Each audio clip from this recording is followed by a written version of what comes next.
오늘 말씀을 같이 찾아보도록 하겠습니다.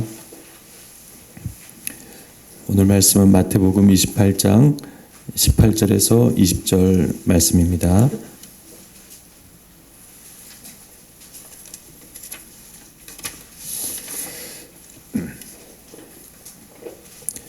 네, 제가 읽어 드리도록 하겠습니다.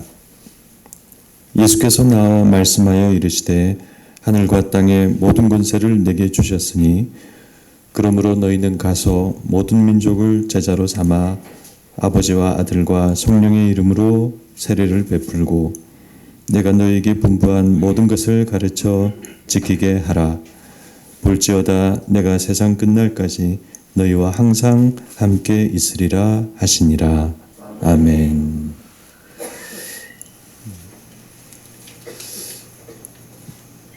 오늘 마태복음 설교 마지막 시간을 가지게 되어서 교회적으로나 개인적으로나 뜻깊고 또 하나님께 감사드립니다. 아주 세세하게 설교하지 않았지만 2020년 8월 마지막 주부터 시작해서 약 2년 반 정도 걸렸습니다. 때로는 그 주일의 설교 본문을 놓고 이 내용을 어떻게 설교해야 되나 막막할 때도 많았습니다. 그러나 그때마다 하나님께서 도와주셔서 잘 준비하였고 또 매번 설교를 잘 들어주시는 여러분들이 계셔서 이렇게 올 수 있었습니다. 처음에 목사가 되고 교회를 시작하고 설교를 하면서 저는 여느 목사님들처럼 매주 다른 본문으로 설교를 했습니다. 신년이 되면 신년 설교를 하고 또 봄이 되면 봄 설교를 하고 절기가 되면 절기 설교를 하고 강조해야 될 목회 강조점이 있으면 그것을 설교하고 그런데 하루는 굳이 그렇게 일반 목회처럼 설교하지 않아도 되겠다는 생각이 들었습니다. 그리고 무엇보다도 저는 성경이 늘 궁금한 사람이었기 때문에 저를 위해서라도 강해 설교를 해보고 싶었습니다. 그래서 그때부터 한 권씩 강해 설교를 시작했습니다. 맨 처음에 우리 신앙의 뼈대라 할 수 있는 로마서, 그 다음에 제일 신비하고 궁금한 요한계시록, 그 다음에 최초의 복음서인 마가복음, 그 다음에는 가장 표준적인 복음서인 마태복음, 이렇게 살펴보았습니다. 앞으로의 계획은 이제 2023년에는 요한일서와 히브리서를 설교하고자 합니다. 요한일서는 대가의 숨결이 느껴지는 말씀이고 히브리서는 새로운 신앙의 교과서와 같은 말씀이죠. 그 다음엔 누가복음과 요한복음으로 가고 그러면 또 2, 3년 정도의 시간이 흐를 것 같습니다. 여러 번 말씀드리지만 왜 강해 설교를 하는가? 당장 목이 마른 사람에게는 물 한 모금이 필요하지만 그러나 사람이 살아가기 위해서는 충분한 양식을 먹어야 하고 또 스스로 먹어야 합니다. 우리가 흔히 말하는 것처럼 물고기가 아니라 물고기 잡는 법을 가르쳐 주라고 하지 않습니까?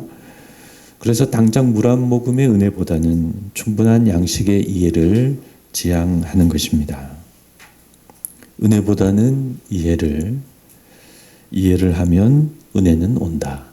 이것이 저의 설교의 모토입니다. 그래서 그런 방향성을 가지고 이렇게 계속 강의 설교를 하고 있습니다.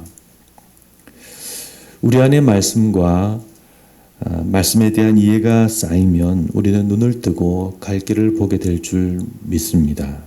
우리는 장성한 믿음의 사람이 되고 또 분별하는 그리스도인이 될 줄 믿습니다. 우리가 성경을 알면 성령님께서도 우리를 인도하시기 쉽습니다. 덧붙여 우리는 아무것도 아닌 이단의 잘못된 가르침에도 빠지지 않게 됩니다. 아무쪼록 하나님께서 우리 교회에 이와 같은 말씀의 여정과 말씀에 대한 열정에 은혜와 복을 내려주시길 간절히 기도합니다. 오늘은 길었던 그동안의 마태복음을 마무리하는 마지막 말씀을 살펴보고자 합니다. 마태복음 28장 18절 20절 말씀은 우리가 잘 아는, 암송도 자주 하는 유명한 말씀입니다. 마태복음의 지금까지의 모든 말씀이 바로 여기에서 한 점으로 압축되고 있습니다. 마태는 이 마지막 말씀을 위해서 가급적 다른 내용은 생략하고 있습니다. 그리고 이 마지막 말씀을 끝으로 마태복음의 문을 닫습니다. 그래서 그 후 예수님이 무엇을 하셨는지, 어디로 가셨는지 제자들은 이 말씀의 명령을 받고 어떻게 하였는지 그와 같은 뒷이야기가 너무 아쉬워서 누가가 나중에 누가복음과 사도행전으로 이 부분을 보완하게 됩니다. 그리고 또 요한복음이 나오는 것이죠. 그래서 아무튼 오늘 본문인 이 마태복음 28장 18절에서 20절 말씀은 매우 중요한 말씀입니다. 오늘 본문의 중요성은 이 말씀 자체에서도 쉽게 발견됩니다. 이 말씀은 예수님의 엄청난 선포로 시작되죠. 하늘과 땅의 모든 권세를 내게 주셨으니, 예수님은 이런 엄청난 자기 선언으로 이 말씀을 하십니다. 불교의 전설에 석가모니가 태어나면서 천상천하 유아독존이라는 말을 했다고 하지 않습니까? 마야 부인의 옆구리에서 태어나서 동서남북으로 7걸음씩을 걸으며 오른손으로 하늘을 가리키고 왼손으로 땅을 가리키면서 이 선언을 했다고 합니다. 하늘과 땅에 오직 나만 홀로 존귀하도다. 그런데 이것은 전설이니까 이렇게 그분이 태어나자마자 하늘과 땅을 가리키며 이렇게 선언했다고 해도 그렇게 이상하거나 어색하지는 않습니다. 독일의 철학자 니체도 석가모니의 그 말과 비슷한 말을 했습니다. 바로 위보멘시라고 하는 초인 사상이죠. 신은 죽었다. 그래서 인간은 초인이 되어야 한다. 니체는 말년에 열심히 그런 글과 사상을 썼습니다. 하지만 그의 이와 같은 대단한 사상과 정신에도 불구하고 그는 마지막에 광증에 시달린 쓸쓸한 죽음으로 생을 마감하고 말았습니다. 그런데 오늘 이 예수님의 자기 선언은 그런 성인의 전설도 아니고 사상가의 사상도 아니고 실제 역사 속에 하셨던 사실적인 발언입니다. 그래서 예수님의 이 담대한 자기 선언은 정말 사실이든지 정말 거짓이든지 아니면 정말 황당한 발언이든지 이 셋 중에 하나입니다. 아마 대부분의 일반 사람들은 이런 예수님의 자기 선언을 대체로 이해하지 못할 것입니다. 그러므로 이 발언은 예수님의 사실적인 발언이라는 점에서 매우 특별하다 할 수 있습니다. 그리고 이 말씀의 특별한 또 다른 점은 여기에 모두 네 번의 모든이라는 표현이 들어있다는 사실에 있습니다. 모든 권세, 모든 민족, 내가 너에게 분부한 모든 것, all authority, all nations, all that I commanded. 그러면 나머지 하나의 모든은 어디에 있을까요? 네, all the time입니다. 항상. 내가 세상 끝날까지 너희와 모든 시간 동안 함께 있으리라. 그래서 이 말씀은 네 번의 모든이라는 말이 반복적으로 들어 있습니다. 아시다시피 모든이라는 말은 참 하기 어려운 말이고 참 할 수 없는 말입니다. 어떤 사람이 감히 아무렇지 않게 이 모든이라는 말을 네 번이나 사용할 수 있을까요? 어떤 왕도 모든 권세를 가지지 못했고 어떤 가르침도 모든 민족에 전할 보편적인 가르침이 되기 어렵습니다. 어떤 사람도 자기의 모든 말을 가르치라고 할 수 없고 어떤 능력자도 내가 너와 항상 함께 하겠다고 약속하지 못합니다. 그러나 부활하신 예수님은 왕 중의 왕이시고 그의 나라는 하나님의 나라이고 그분의 말씀은 완전하시고 그분은 이제도 계시고 전에도 계셨고 또 장차 오실 분이시기에 이런 말씀을 하실 수 있습니다. 여러분 믿으십니까? 네. 그러므로 이 말씀은 부활하신 예수님만이 하실 수 있는 특별한 말씀이라고 할 수 있습니다. 그러면 이 예수님의 특별한 말씀의 내용은 무엇일까요? 네, 그것은 사람들을 제자로 삼으라는 말씀입니다. 제자 삼으라. 이 말씀이 이 전체 문장의 주동사입니다. 그래서 너희는 모든 세상 사람에게로 가서 세례를 베풀고 가르쳐 지키게 해서 그들을 제자 삼으라는 말씀입니다. 그러면 제자 삼으라는 말씀의 의미는 무엇일까요? 네, 그것은 예수님을 따르는 사람들을 만들라는 의미이죠. 그분의 말씀과 뜻과 삶을 따르는 사람들, 그 사람이 바로 예수님의 제자입니다. 우리는 이 말씀대로 예수님의 제자가 되어야 할 줄 믿습니다. 그런데 제자 혹은 제자 삼으라는 이 말은 신약 성경 전체로 보면 의외로 그리 많이 나오지 않는 단어입니다. 제자 삼으라는 이 단어는 신약 성경 전체에서 모두 4번밖에 나오지 않습니다. 마태복음에 3번이 있고 사도행전에 1번이 있습니다. 그래서 언뜻 보면 이 중요한 예수님의 마지막 말씀이 신약 성서 안에서 너무 적게 나온다는 느낌을 받습니다. 그런데 그 이유는 나중에 이 말이 다른 좋은 말로 대체되었기 때문입니다. 교회가 시작되고 이제 예수 믿는 자들은 그리스도인으로 불려지게 되었죠. 안디옥 교회에서 그와 같은 일이 일어났습니다. 사람들이 믿는 자들을 그리스도인이라고 부른 그 말은 단순히 누구를 따른다는 제자라는 말보다 훨씬 좋은 용어이죠. 그래서 그때부터 제자 대신 그리스도인이라는 말이 사용되었습니다.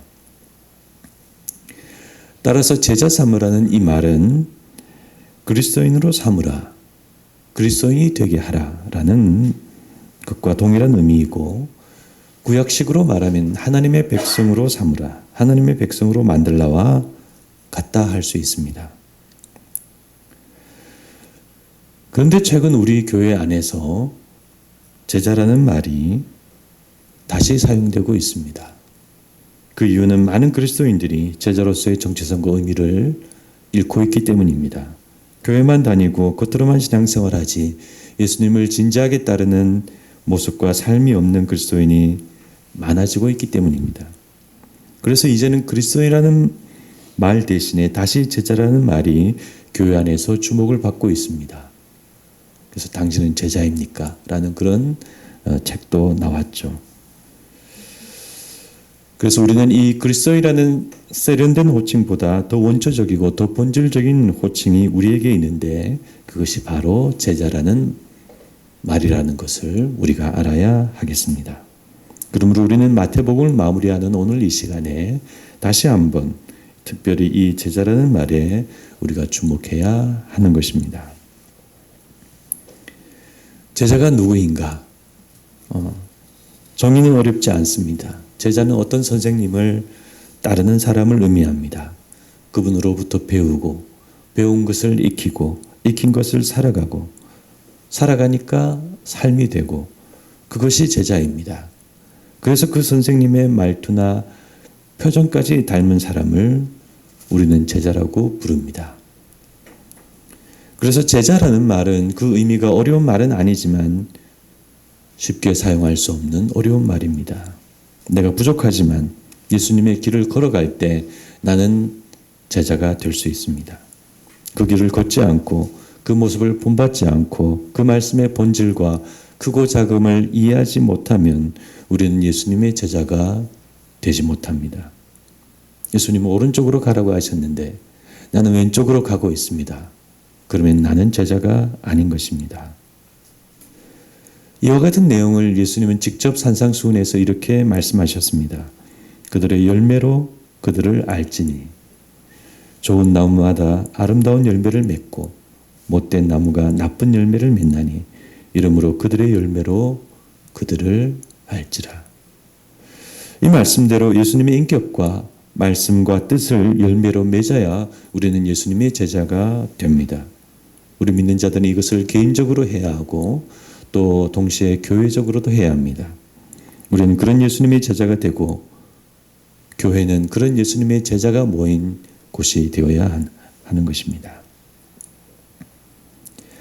그래서 오늘 말씀에서 예수님께서 당부하신 이 제자를 삼으라는 이 명령에 있어서 어떻게 보면 가장 중요한 것은 가르쳐 지키게 하라는 이 말씀에 있습니다. 사람들을 제자로 삼으라는 것이 예수님 명령인데 결국 그 명령의 핵심은 어디에 있는가?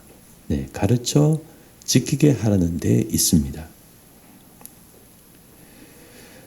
그래서 지금까지의 모든 마태복음 말씀의 결론은 바로 이 한 말씀에 달려 있다고 해도 과언이 아닙니다. 가르쳐 지키라. 지키도록 가르치라. 네, 이 고작 6글자 혹은 8글자가 마태복음의 최종 결론입니다. 그리고 이것이 마태가 마태복음을 기록한 목적입니다. 요한복음의 기록 목적은 예수께서 하나님의 아들 그리스도이심을 믿게 하고 우리가 그 이름을 힘입어 생명을 얻게 하는 것이라고 말씀하고 있습니다. 이에 비해서 마태복음은 예수의 말씀을 가르쳐 지키게 하는 것이 기록 목적입니다. 우리가 예수님의 말씀을 따르고 지킬 때 우리는 예수님의 제자가 될 수 있기 때문입니다. 그런데 안타깝게도 그동안 우리가 이 말씀을 단순히 전도와 선교 명령으로만 오해하는 경우가 많았습니다. 이 말씀을 전도와 선교 명령으로만 이해하고 그런 의미에서 이 말씀을 예수님의 지상 명령이라고 강조하는 분들이 많았습니다. 지상 명령, 그런 말을 들어보신 적 있으시죠? 네, 가장 크다라는 의미에서 지상이라는 말입니다. 이것은 예수님이 말씀하신 가장 큰 명령이다. 주로 복음주의 교회나 선교단체에서 이 말씀을 그렇게 많이 이해하고 가르쳤습니다. 그리고 지금도 그렇게 가르치고 있을 것입니다. 그래서 많은 믿는 젊은이들이 이 말씀을 예수님의 지상 명령으로 이해하고 많이 헌신했습니다. 일부 선교단체는 그런 극단적인 이해 속에서 젊은이들을 무분별하게 전도와 선교에 동원하기도 했습니다.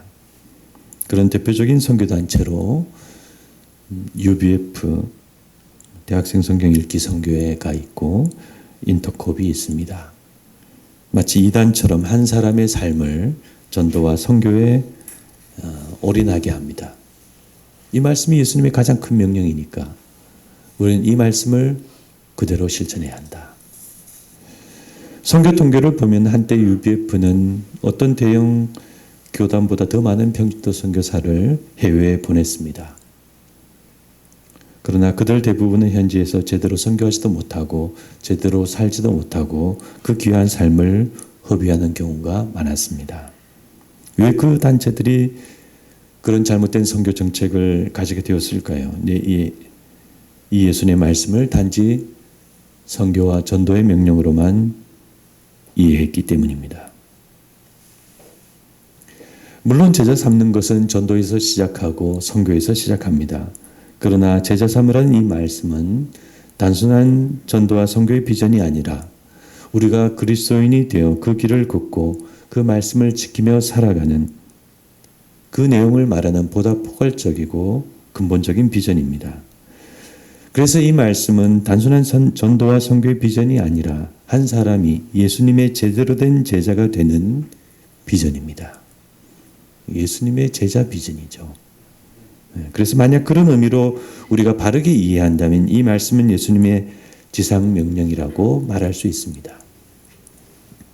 본래 지상 명령이라는 말은 성경에 없는데 우리가 예수님의 많은 말씀 중에서 지상 명령이라고 할 수 있는 것은 다음 세 가지 정도를 꼽을 수 있습니다. 너희는 세상의 소금과 빛이 되라. 너희는 하나님을 사랑하고 이웃을 사랑하라. 너희는 예수님의 말씀을 지키는 제자가 되고 그런 제자를 삼으라. 네, 이 세 가지 의미는 세 가지는 그 의미가 서로 거의 동일합니다. 그래서 이 세 가지를 예수님의 가장 큰 명령이라고 할 수 있습니다. 그러므로 여러분, 이 가장 큰 예수님의 명령을 잘 실천하시기를 바랍니다. 네, 여러분들은 교회의 소금과 빛이 되는 것이 아니라 세상의 소금과 빛이 되시기를 바랍니다. 여러분들은 교회 안에서 열심히 신앙생활하는 것을 넘어서서 세상 속에서 하나님을 사랑하고 이웃을 사랑하는 분들이 되시기를 바랍니다. 또 여러분들은 예수님의 말씀을 내가 원하는 대로 알고 적당히 믿는 신자가 아니라 그 말씀을 배우고 익혀서 그 길을 걷고 그 삶을 사는 제자가 되시기를 바랍니다. 이렇게 우리가 예수님의 가장 큰 명령 세 가지를 우리가 정리해 보았는데, 이 외에도 우리가 지금까지의 마태복음 말씀을 쭉 돌아보면 우리가 생각해야 할 중요한 말씀들이 많이 있습니다. 예수님이 이 땅에 오셔서 팔복으로 신약의 문을 여셨습니다. 팔복의 모든 복은 영적인 구원의 복입니다. 우리는 구약의 현세적인 축복을 넘어서서 그런 영적인 복을 더 사랑하는 예수님의 제자가 되어야 합니다. 예수님은 우리의 정체성이 세상의 소금과 빛이라고 가르쳐 주셨습니다. 소금과 빛의 삶은 우리 삶의 기본이자 전도와 선교의 기본이죠. 우리가 소금과 빛이 되지 못하면 수많은 전도와 선교는 아무 소용이 없습니다. 우리는 사람들이 우리를 통해 하나님을 발견할 수 있고 영광 돌릴 수 있는 삶을 사는 제자가 되어야 합니다. 예수님은 율법에 대해서도 말씀하셨죠. 우리는 율법의 작구를 넘어서서 그 속에 담긴 말씀과 뜻과 본질을 알아서 그것을 지켜나가는 예수님의 제자가 되어야 합니다. 지금 세상은 뜻과 본질과 근본을 잃어버리고 있습니다. 법과 제도를 잘 아는 사람들이 법과 제도의 본질을 훼손하고 있고, 정치를 하는 사람들도 자기 권력을 추구하며 정치의 본질을 훼손하고 있고, 사람들은 모두 자기 이익과 자기 시각에 매몰되어 있습니다.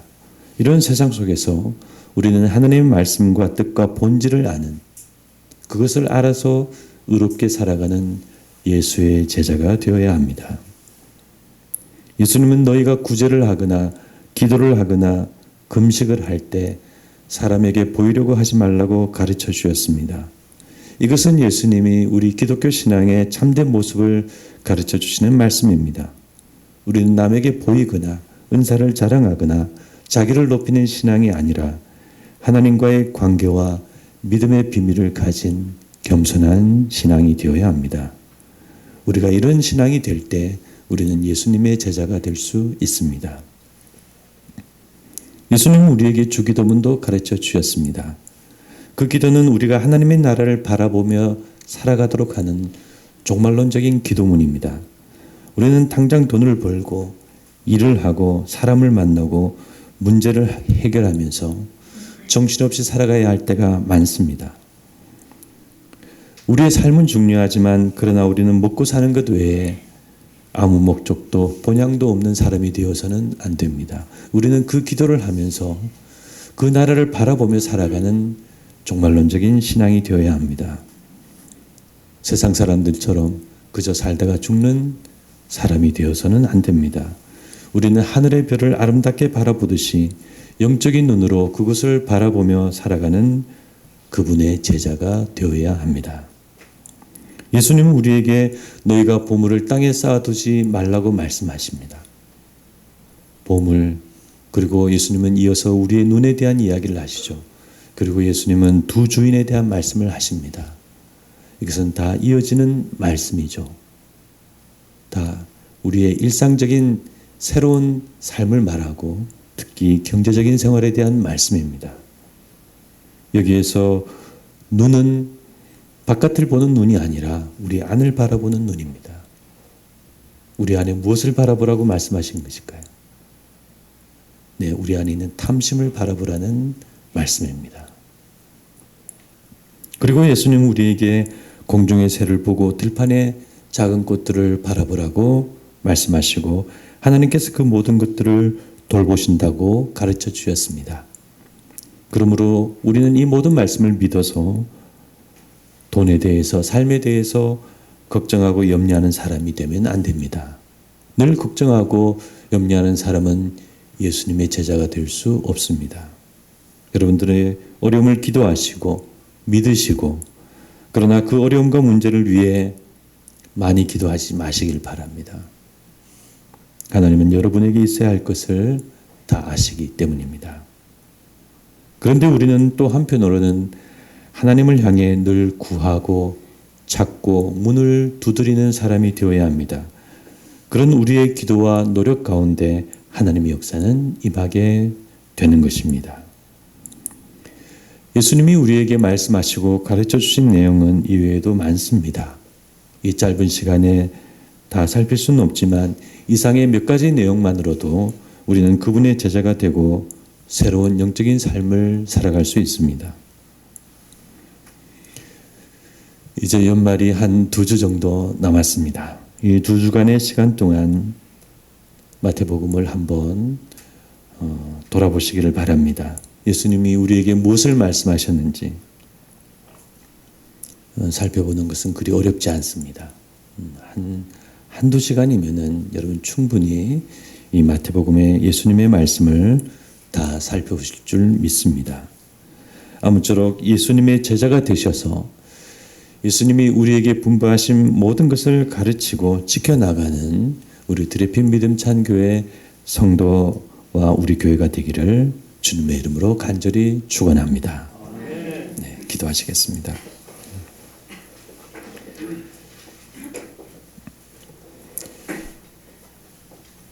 하나님, 그동안 저희들이 하나님의 은혜로 마태복음 말씀을 살펴볼 수 있게 해주셔서 감사를 드립니다. 오늘 마지막 말씀을 저희들이 살펴보았는데 너희는 제자를 삼으라고 말씀하셨습니다. 이 말씀 우리가 먼저 제자가 되는 것을 전제로 하는 말씀인 줄 믿습니다.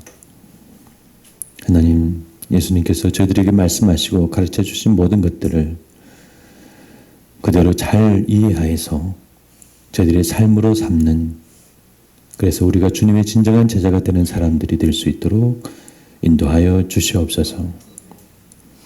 주님, 신앙이 많이 변하고 복받고 축복받고 이 땅을 바라보는 신앙으로 많이 변질되어 가고 있습니다. 그러나 우리는 예수님의 말씀을 잘 이해하고 그대로 받아서 예수님이 가신 그 길을 따라가는 신실한 제자가 될 수 있도록 인도하여 주시옵소서. 성령님께서 항상 우리들의 마음 가운데 역사하셔서 주님의 말씀의 뜻을 가르쳐 주시옵시고 우리의 신앙이 순수한 주님이 원하신 신앙이 될 수 있도록 지켜주시고 인도하여 주시옵소서. 지금은 우리 주 예수 그리스도의 크신 은혜와 하나님 아버지의 무한하신 사랑과 성령님의 감화 감동 교통하심이 제자를 삼고 제자가 되려는 이 말씀에 순종하기를 원하는 여기 있는 모든 분들 머리 위에 지금부터 영원토록 함께 있을지어다. 아멘.